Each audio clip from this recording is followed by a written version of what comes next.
Se podrían dar muchos ejemplos. Contrario a la comunión del hermano Lee, el hermano Don y sus colaboradores han estorbado a muchas iglesias en Sudamérica de recibir a los colaboradores y de participar en la comunión que es común a las iglesias en el recobro del Señor. En cambio, han hecho de esas iglesias un territorio privado para su obra y su ministerio. Dicha obra privada y comunión cerrada siempre resulta en discordia y división que son contrarios a los principios del cuerpo de Cristo.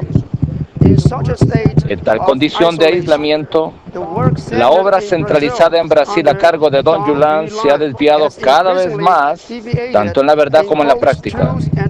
Ya desde el año de 1985, el hermano Don comenzó a interpretar y modificar el ministerio en el recobro del Señor, publicando sus mensajes, en lugar de sencillamente alimentar a los santos con el ministerio neotestamentario de Watchman Nee y Witness Lee.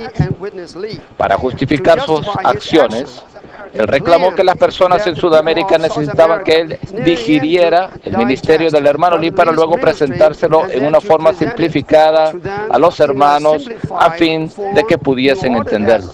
Por lo tanto, el ministerio de Watchman Nee y Witness Lee fue sustituido sutilmente por el hablar y las publicaciones de Don Julián como la dieta principal en la mayoría de las iglesias en Brasil y en otros países y continentes a los cuales esta obra se ha extendido. El hermano Don utiliza la casa publicadora editora Arboleda Vida, establecida para traducir y publicar los escritos de los hermanos Nee y Lee para propagar sus propios puntos de vista divergentes. A lo largo de los años, el hermano Lee advirtió personalmente al hermano Don acerca de su hablar diferente, su obra de publicación, sus visiones y revelaciones ajenas a las escrituras, su obra de aislamiento regional y su control dominante sobre las iglesias en Sudamérica.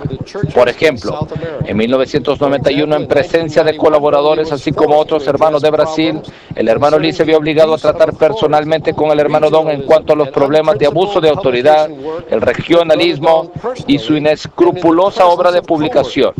A mediados de 1990, el hermano Lee le dijo al hermano Don, delante de algunos de los colaboradores, que no iría a Brasil, porque de hacerlo sería edificar la obra del hermano Don. En lugar de recibir la comunión de reprensión y corrección del hermano Lee, el hermano Don y sus colaboradores continuaron en sus errores. En el 2005, el hermano Francis Ball relató a un grupo de colaboradores junto con otros 4 colaboradores cercanos del hermano Don que el hermano Lee le había dicho directamente al hermano Don: hermano Don, usted no está haciendo en Sudamérica lo mismo que yo hago. Desde que el hermano Lee partió con el Señor en 1997, las enseñanzas y prácticas del hermano Don han llegado a ser sin lugar a dudas más erradas y divisivas. A pesar de las repetidas amonestaciones, tanto por escrito como en persona, por parte de muchos colaboradores en el recobro del Señor, el hermano Don y sus colaboradores han sido inexorables en propagar sus enseñanzas y prácticas. Debido a los problemas crecientes causados por la obra del hermano Don, 21 colaboradores enviaron una carta personal en junio del 2005 de parte de todos los colaboradores para expresar la grave preocupación con respecto a su enseñanza y obra. El hermano Don, en lugar de recibir la comunión de los hermanos, la rechazó y tergiversó el tono y el contenido de la carta públicamente e insinuó que los colaboradores habían blasfemado al Espíritu Santo por haberla escrito. En años recientes, el hermano Don y sus colaboradores han intensificado su imposición de la autoridad. Además, han hecho numerosas declaraciones públicas y han tomado muchas acciones en su obra en competencia con las iglesias, el ministerio y la obra del recobro del Señor y en oposición a ellos. En 1984, el hermano Lee habló positivamente del apetito de los santos brasileños por el ministerio y el aumento que éste ha producido en las iglesias. El hermano Don y sus colaboradores repetidas veces han mal representado este hablar para apoyar sus desviaciones actuales en la enseñanza y obra.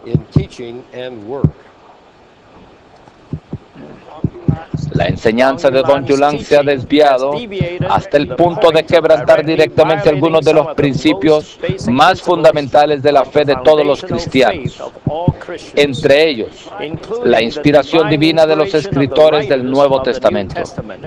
Además, su enseñanza contiene errores graves en cuanto al lugar del ministerio de los apóstoles y su enseñanza, la unidad del cuerpo de Cristo, la única obra de edificar el cuerpo de Cristo y la posición apropiada de las iglesias locales. Enseñanzas diferentes de Don Yulan y sus colaboradores. A lo largo de los siglos, el progreso del recobro del Señor siempre se ha basado en la verdad. Nuestra experiencia del Espíritu y la vida divina se basan firmemente en la aprehensión adecuada de la verdad. En nuestra práctica en la vida de iglesia, en el recobro del Señor, debemos ser absolutos por la verdad y defender lo absoluto que es la verdad, como nos enseñaron los apóstoles Pablo y Juan. Segunda de Timoteo 2:15, tercera de Juan 3, 4 y 8. Debemos tomar el camino de la verdad y no debemos transigir de ninguna manera en lo que respecta a la verdad. Segunda de Pedro 2:2. Sabiendo que la verdad nos guarda de errar. Cualquier enseñanza que deprecia la verdad es peligrosa y no debemos aceptarla. Aquí hay una cita. Alguien ha dicho que solo nos debemos ocupar del espíritu, no de los principios. Cuán sutil. Cualquier persona que conoce la verdad se da cuenta de que esto significa aceptar solo el espíritu y rechazar la Biblia, ya que todos estos principios se derivan de la Biblia. Es muy peligroso tener solo el espíritu, pero no los principios en la palabra. Truth Messages, página 12. Furthermore, the leadership in the New Testament is actually the controlling vision of the truth concerning. Además, el liderazgo del Nuevo Testamento es de hecho la visión rectora de la verdad en cuanto a la economía eterna de Dios.